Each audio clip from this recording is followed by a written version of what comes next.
Most cities are built on stone. Braavos was built on ships, or more specifically, their cargo. Slaves who rose up against their Valyrian captors and seized the helms of the convoy. Of all crimes, Valyria punished rebellion most severely.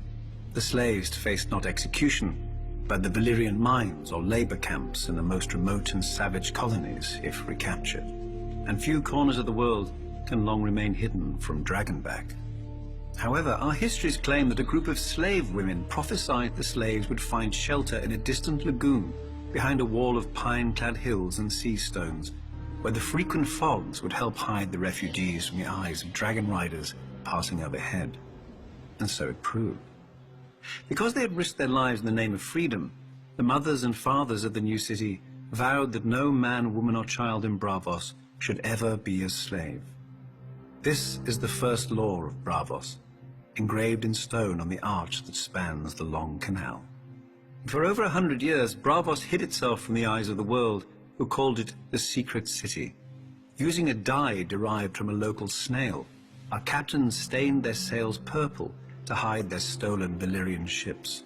Our merchants carried false charts and lied when questioned about their home port. Eventually, one Sea Lord, our elected ruler, decided enough time had passed and initiated the unmasking of Braavos to the world and to Valyria. Of course, it helped that the Iron Bank made handsome restitution to the Dragon Lords for the stolen ships, whilst of course refusing to pay for the value of the slaves themselves. The anniversary of the unmasking is celebrated every year in Braavos with 10 days of feasting and masked revelry, a festival like none other in the known world, culminating at midnight on the 10th day, when the Titan roars and tens of thousands of celebrants remove their masks as one. Freed of the constraints of secrecy, Braavos quickly grew into the wealthiest and most powerful of the free cities, and, one could argue, the most beautiful. From the sprawling Sea Lord's palace with its menagerie of strange beasts and birds, to the imposing Palace of Justice and the aqueduct we call the Sweetwater River that bears fresh water from the mainland, Braavos is without rival in either engineering or elegance. The temples of Braavos are also famed throughout the world and wondrous to behold. Descended from 100 different peoples, the Braavosi honor 100 different gods. The Temple of the Moon Singers is the foremost of these, being the faith of the slave women whose prophecies led our ancestors here. The Lord of Light has a great temple as well, for his worshippers have grown ever more numerous in the past 100 years. Yet less numerous, and even some forgotten faiths still have temples deep in the heart of the city, on the Isle of the Gods.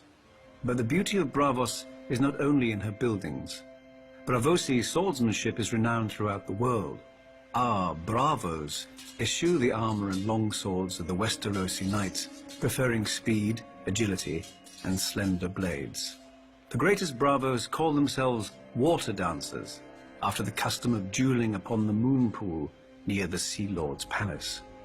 By tradition, the greatest of all the bravos is the First Sword, who commands the personal guard of the Sea Lord and protects his person at all public events. Once chosen, Sea Lords serve for life. Inevitably, there are always those who wish to cut that life short to effect some change in policy. Though not even the First Swords are the true guardians of Braavos. That honor goes to the Titan, who protects the entrance to the harbor. With his proud head and fiery eyes looming close to 400 feet above the sea, the Titan is a fortress of a kind never seen before or since. His eyes are huge beacon fires, lighting the way for returning ships into the lagoon.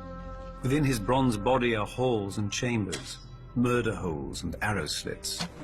Enemy ships can be steered onto the rocks by the watchmen inside the Titan, and stones and pots of burning pitch can be dropped onto the decks of any that attempt to pass between the Titan's legs without leave. This has seldom been necessary, however. Not since the Century of Blood has any enemy been so rash as to attempt to provoke the Titan's wrath. Should an enemy break through into the lagoon, however, he would face the walls of Braavos, again not of stone like other cities, but of ships. The arsenal of Braavos can build one of our famous purple-hulled war galleys in a single day. All the vessels are constructed following the same design, so that all the many parts can be prepared in advance, and skilled shipbuilders work upon different sections of the vessel simultaneously to hasten the labor. To organize such a feat of engineering is unprecedented. One need only look at the raucous, confused construction in the shipyards around the world to see the truth of this.